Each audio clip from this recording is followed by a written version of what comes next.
antara ketiga ini, Musa dan Elia, dan Yesus sering mendengar suara Bapa di surga.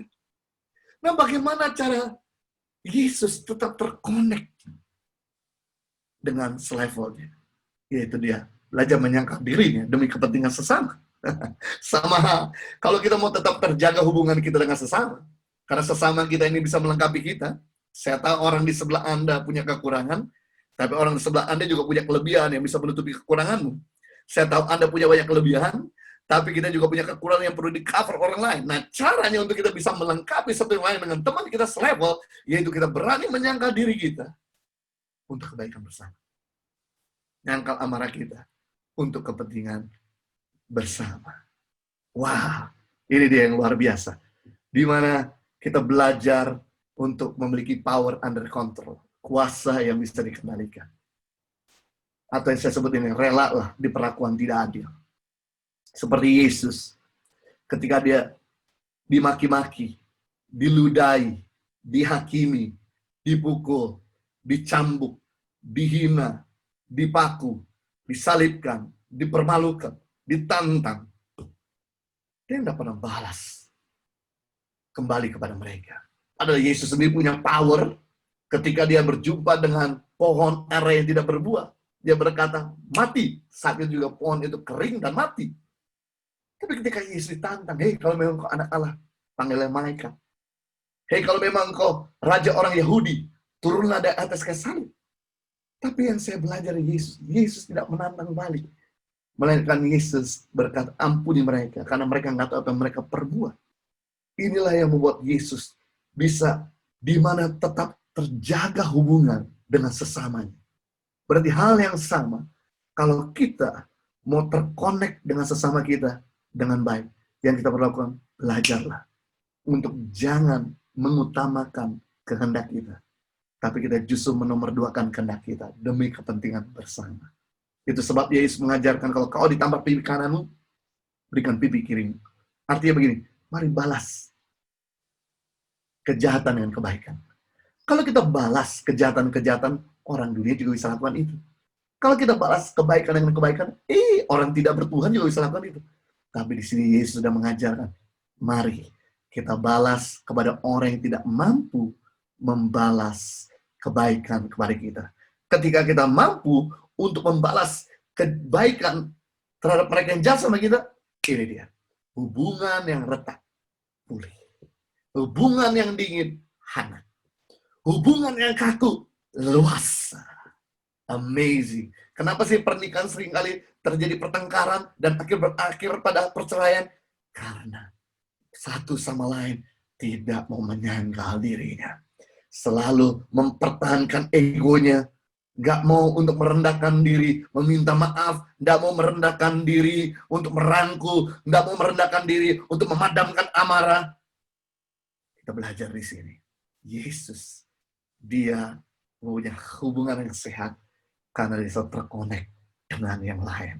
Yang ketiga, kita belajar di sini bagaimana Yesus menjalin hubungan yang sehat. Dia punya hubungan dengan murid-muridnya.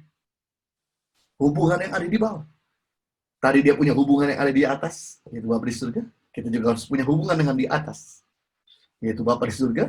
Kita juga belajar untuk punya hubungan di atas, yaitu pemimpin kita, untuk bisa memberikan direction, correction, untuk memberikan ketajaman, untuk memberikan arah, untuk memberikan kekuatan kepada kita. Yang kedua, kita belajar untuk membangun hubungan dengan sesama, karena untuk bisa membackup kita, melengkapi kita, untuk menopang kita. Yang ketiga, kita juga perlu bangun hubungan dengan orang-orang yang ada di bawah kita. Tujuannya berbagi kasih, memberikan direction dan correction. Ya, yang menarik di sini adalah Yesus selalu menghabiskan waktunya 90% bersama dengan murid-muridnya. Wow. Dia menyangkal diri demi orang yang ada di bawahnya. Meninggalkan privasi diri sendiri untuk melahirkan orang-orang terbaik. Berkali-kali dia sabar dengan murid-murid yang kurang percaya. Tapi itulah yang membuat Yesus akhirnya melahirkan murid-murid sejati. Yesus menghabiskan 90% waktunya makan sama murid-muridnya. belajar mengajar sama murid-muridnya, rekreasi sama murid-muridnya, melayani sama murid-muridnya, tinggal sama murid-muridnya. No wonder. Karena Yesus berani mempertaskan yang terbaik bagi murid-murid. Cuma satu kali dia khotbah di depan 4.000 orang. Satu kali dia khotbah di depan 5.000 orang. Tapi selebihnya dia bersama dengan murid-muridnya. Ketika Yesus mengutus mereka, maka yang terjadi, semua murid-muridnya tidak ada yang menyangkal Yesus dan mati martir. Wow, misi terbesar dalam kehidupan kita sebagai orang percaya itu bukan memenangkan jiwa, tapi misi terutama dalam kekristenan yaitu memuridkan. Karena Yesus memberi perintah sebelum dia naik ke surga, yaitu pergilah, jadikanlah sebuah bangsa muridku. Jadi memberitakan Injil tidak cukup. Yang kita perlukan yaitu kita harus mempersiapkan murid. Karena goal kekristenan bukan diberkati tapi jadi berkat. Goal kekristenan bukan sukses tapi mensukseskan orang lain. Jadi buat kita sebagai seorang leader, lahirkan leader. Bagi kita sebagai seorang manajer, lahirkan manajer. Bagi kita sebagai seorang hamba Tuhan, lahirkan hamba Tuhan. Bagi kita sebagai seorang pemimpin, lahirkan pemimpin. Amazing. Ini adalah goal kekristenan yang sesungguhnya. Dia harus bisa menjalin hubungan dan melahirkan orang terbaik. Sebelum masa pandemik, saya adalah seorang pembicara yang banyak melayani tubuh Kristus. Sehingga saya juga punya banyak waktu privasi buat diri saya sendiri. Tapi sejak masa pandemik ini, ketika kita mulai membangun atau membuka gereja online, langsung kami punya waktu tidak bisa seperti yang lain.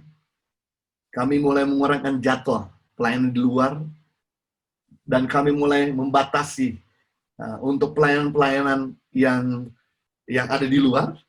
Untuk apa tujuannya? Yaitu kami bisa menginvestasikan waktu dan perhatian kami kepada orang-orang yang kami muridkan. Apalagi istri saya. Dia sama sekali sudah tidak lagi ambil pelayanan Zoom meeting, tidak lagi ambil pelayanan di luar. Dia cuma menerima pelayanan yaitu dengan mengirim khotbah tappingannya, khotbah hasil rekamannya. Karena dia mau khususkan waktunya untuk memuridkan. Karena pada akhirnya, yang meneruskan visi misi Tuhan, yaitu orang-orang di bawah kita. Karena visi dari Tuhan selalu lebih besar dari kemampuan kita, dan lebih panjang dari usia kita. Sekali lagi, visi dari Tuhan selalu lebih besar dari kemampuan kita, dan lebih panjang dari usia kita. Contoh, yang dapat visi, seperti bintang di langit dan pasir lautan, itu Abraham. Tapi yang Abraham lakukan, dia mulai memuridkan Ishak. Dan akhirnya dari Ishak, lahirlah 2 bintang. Dari 2 bintang lahirlah betul keturunan seperti bintang di langit dan pasir di lautan. Contoh, yang dapat visi Tuhan Yesus untuk menyelamatkan dunia adalah Yesus sendiri. Tapi Yesus lakukan adalah dia memuridkan. Karena keterbatasan waktu Yesus, cuma punya waktu pelayanan 3,5 tahun. Yesus berdampak di daerah tanah Israel, Palestina. Tapi lewat murid-muridnya, membawa Injil sampai ke Eropa, ke Asia, ke Afrika, dan bahkan sampai sekarang ke negeri kita. Membuktikan kenapa? Murid. Jadi kita bisa melihat hubungan yang sehat, bukan cuma punya hubungan dengan pemimpin. Bukan cuma punya hubungan dengan orang di sebelah kita, tapi juga punya hubungan dengan orang di bawah. Perhatikan, kalau kita nggak punya orang tua, pasti nggak sehat. Kalau kita nggak punya teman, pasti nggak sehat. Kita nggak punya anak pun juga tidak sehat. Yang terakhir, bagaimana membangun hubungan yang sehat? Yang Yesus lakukan, dia punya hubungan dengan orang di sekitarnya. Hubungan dengan orang-orang yang membutuhkan. Amazing. Ini mengajarkan, ini yang membuat Yesus akhirnya bisa mengajar banyak orang. Ini membuat Yesus banyak menyembuhkan orang, memberi makan bagi banyak orang, menolong yang berbeban berat, menghibur yang sakit, membebaskan mereka dari kuasa kegelapan. Kenapa Yesus tetap harus bangun hubungan dengan orang-orang ini? Karena dunia ini belum jadi Eden. Targetnya Tuhan Yesus, yaitu membuat dunia ini seperti di Eden, seperti di surga.